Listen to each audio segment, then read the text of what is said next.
नमस्कार दोस्तों, फ्रीबर्ड ट्रैवल्स में आप सभी का स्वागत है। ओडिशा से महाराष्ट्र और वापस ओडिशा के जर्नी को दिखाए गए इस सीरीज मजेस्टिक महाराष्ट्र का ये आखिरी एपिसोड है। मुझे उम्मीद है कि आपको ये सीरीज अभी तक पसंद आई है और कुछ ना कुछ जानने को मिला है। आइए देखते हैं आखिरी एपिसोड किसके बारे में है। अभी मैं सातारा से निकल रहा हूँ। टाइम हो रहा है 10:22। आज भी थोड़ा लेट हूँ। 7-8 बजे तक निकल जाना चाहिए वैसे।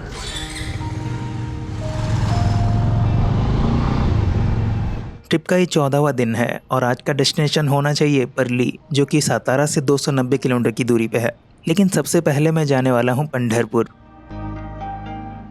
पंढरपुर को हम कई नाम से जानते हैं, जैसे कि पंढरीनाथ, पांडुरंगपुर, पुंडलिकपुर, पांडुरंगपल्ली और डेंडिर वन। पंढरपुर एक पवित्र तीर्थस्थल है और इस प्राचीन शहर का वर्णन छंदोग्योपनिषद, स्कंद पुराण और पद्म पुराण में भी है।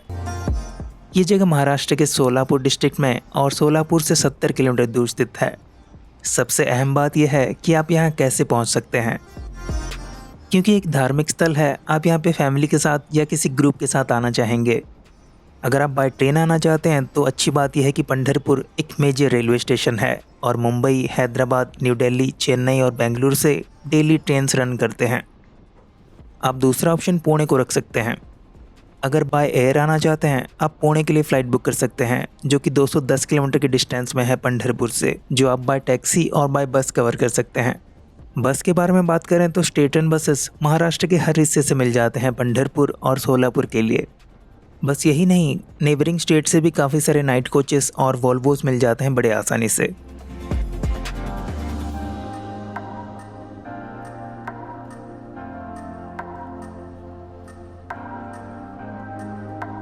पंढरपुर के सबसे मुख्य त्योहार की बात करें तो वह है आषाढ़ शुक्ल पक्ष एकादशी, जिसे हरिशयनी और देवशयनी एकादशी भी कहा जाता है, जब यहाँ पे देश भर से लाखों भक्तों का समागम होता है।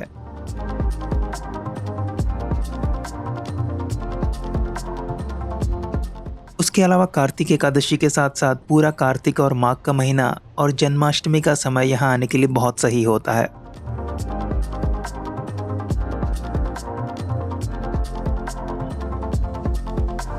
तो टाइम हो रहा है 12:30 और मुझे और 1.5 घंटे लग सकते हैं। डिस्टेंस है 71 किलोमीटर। अच्छी बात यह है कि रास्ता अच्छा है।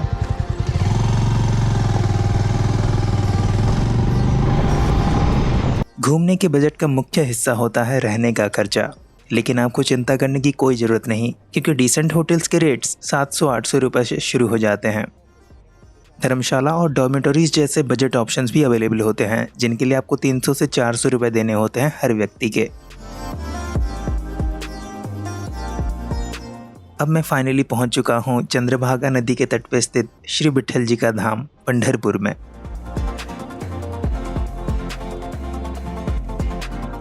मथुरा और वृंदावन में जैसे भगवान कृष्ण के कई सारे मंदिर हैं, उसी तरह यहाँ पे भी बहुत सारे विट्ठल रुक्मिणी मंदिर हैं। मैं आपको लेके चलता हूँ जो मुख्य श्री विट्ठल रुक्मिणी मंदिर है, जिसे विठोबा मंदिर भी कहा जाता है।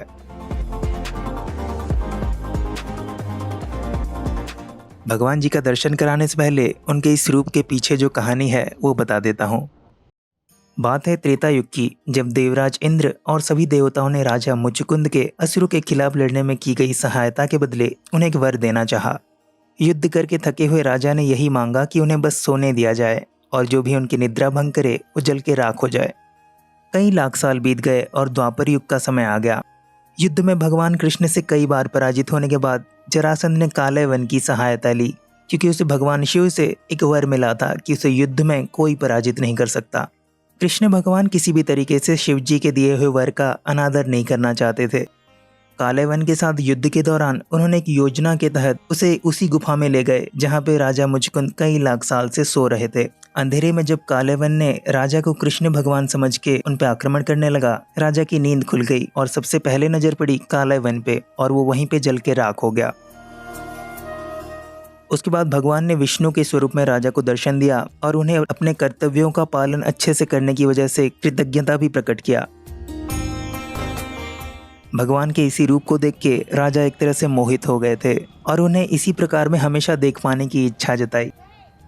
भगवान ने कहा कि राजा को एक बार और जन्म लेना होगा और वो उनका आखिरी जन्म होगा। अगले जन्म में राजा को पुंडलिक या पुंडरिक के नाम से जाना गया। वह पहले तो ऐसे नहीं थे, लेकिन कुक्कट मुनि के आश्रम से आने के बाद से माता पिता के सेवा को ही परम धर्म मानने लगे थे। एक बार भगवान कृष्ण रुक्मिणी माँ की खोज में दिंडिर वन में आ पहुँचे और तभी एक दिन वह पुंडलिक के दरवाजे में पहुँचे, जो अपने माता पिता की सेवा में व्यस्त थे। उन्होंने भगवान की तरफ एक ईंट बढ़ा के उसी पे खड़े रह के इंतज़ार करने को कहा। जब माता पिता के सोने के बाद पुंडलिक वापस बाहर आए तो भगवान तब तक जा चुके थे, लेकिन पीछे छोड़ गए थे उनकी ये मूर्ति।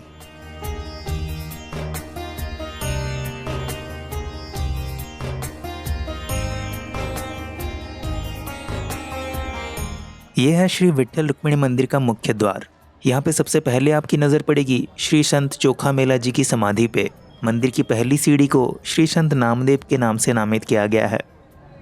दोनों ही विट्ठल भगवान के परम भक्त थे।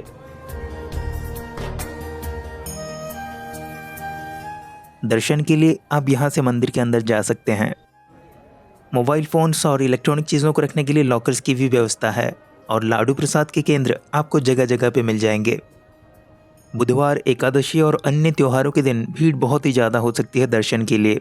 इससे बचने के लिए और अगर आपके पास समय की कमी है, आप ऑनलाइन दर्शन बुकिंग पास ले सकते हैं मंदिर की ऑफिशियल वेबसाइट से।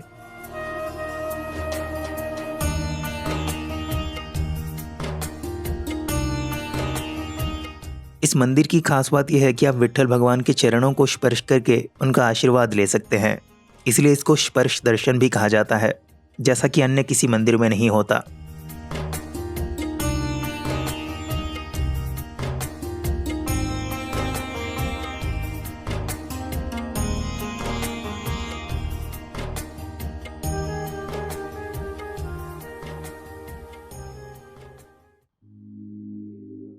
ये है चंद्रभागा नदी।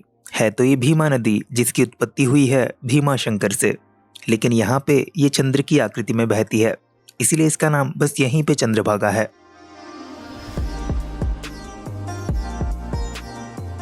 मंदिर जाने से पहले इस नदी में जरूर स्नान करके जाएं।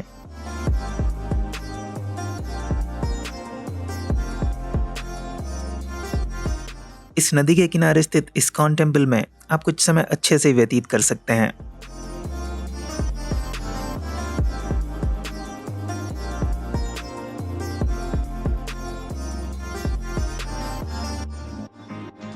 इसके अलावा पंढरपुर में आप विष्णुपद मंदिर, पुंडलिक मंदिर और गोपालपुर के श्री कृष्ण मंदिर भी जा सकते हैं। रात को मेरे को उस्मानाबाद में, जो पंढरपुर से 125 किलोमीटर दूर और परली से 110 किलोमीटर पहले आता है, मैं रुका था युवराज लॉज में और स्टे काफ़ी सेटिस्फैक्ट्री रहा। तो आज का पहला डेस्टिनेशन होने वाला है परली, जो यहाँ से 2.5 घंटे के डिस्टेंस में है। आप सबको पता होगा कि हमारे देश में 12 ज्योतिर्लिंग हैं, लेकिन 2 ऐसे ज्योतिर्लिंग हैं जिनको लेके लोगों के मन में थोड़ी शंका रहती है। हम ये मान के चलेंगे कि हमारे देश में कुल 14 ज्योतिर्लिंग हैं। ये तो अच्छी बात है ना?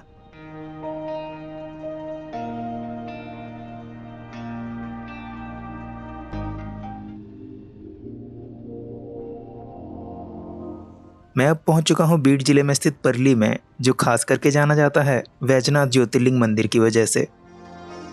यहाँ पहुंचने के लिए आपको सबसे पहले नांदेड़ पहुंचना होगा, जो यहाँ से लगभग 100 किलोमीटर की दूरी पे है, और सबसे नज़दीकी एयरपोर्ट है औरंगाबाद में, जो यहाँ से लगभग 250 किलोमीटर की दूरी पे है।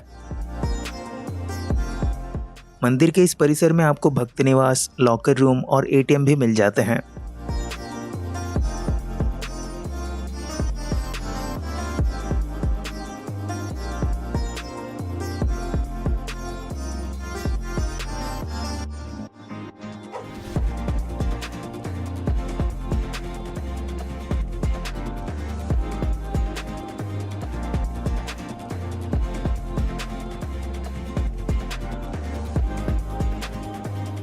पचहत्तर से 80 फीट ऊंचे इस मंदिर का निर्माण माना जाता है कि 300 साल पहले किया गया था।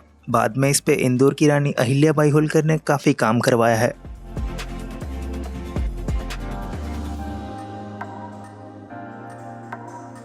मंदिर के गर्भगृह में आप एक शालिग्राम से निर्मित शिवलिंग का दर्शन कर पाएंगे।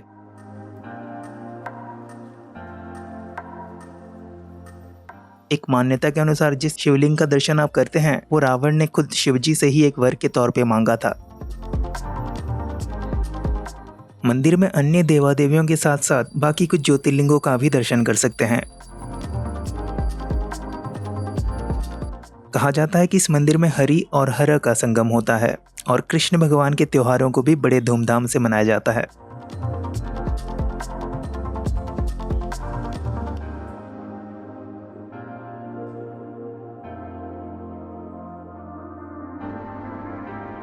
अब आगे बढ़ने का समय आ गया है। आगे कहाँ, एक और ज्योतिर्लिंग का दर्शन करने।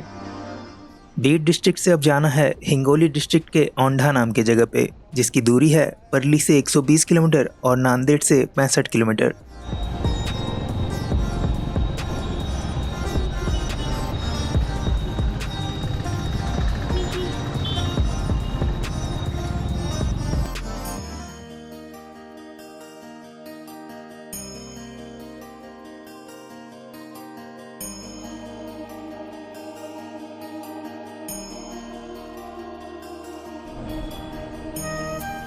यकीन मानिए इतना भव्य मंदिर मैंने आज तक बहुत कम देखे हैं।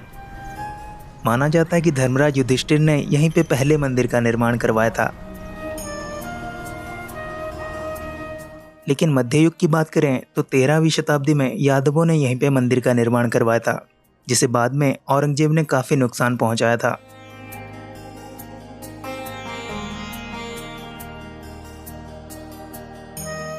अभी जो मंदिर आप देख रहे हैं इसे रानी अहिल्याबाई होलकर के द्वारा पुनर्निर्माण करवाया गया है।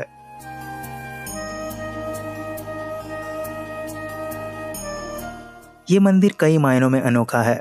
आपको शिवलिंग का दर्शन करने के लिए 2 बहुत बड़े सीढ़ियों से एक गुफे में प्रवेश करना होता है और ऊपर आने के लिए एक ऊपर लगे हुए रस्सी की मदद ले सकते हैं।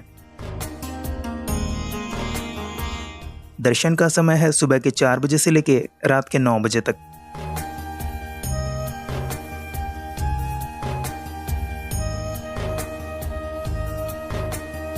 ये था महाराष्ट्र में मेरा इस बार का आखिरी डेस्टिनेशन। मैं रात को रुका हिंगोली में और मेरी घर की ओर जर्नी स्टार्ट हो गई। अगर आपको ये एपिसोड और ख़ास करके ये सीरीज़ पसंद आया तो इसको ज़्यादा से ज़्यादा शेयर करें। मैं आपके लिए ऐसे ही वीडियोज़ लाता रहूँगा। मिलते हैं बहुत ही जल्द। तब तक के लिए bye bye, take care and keep travelling.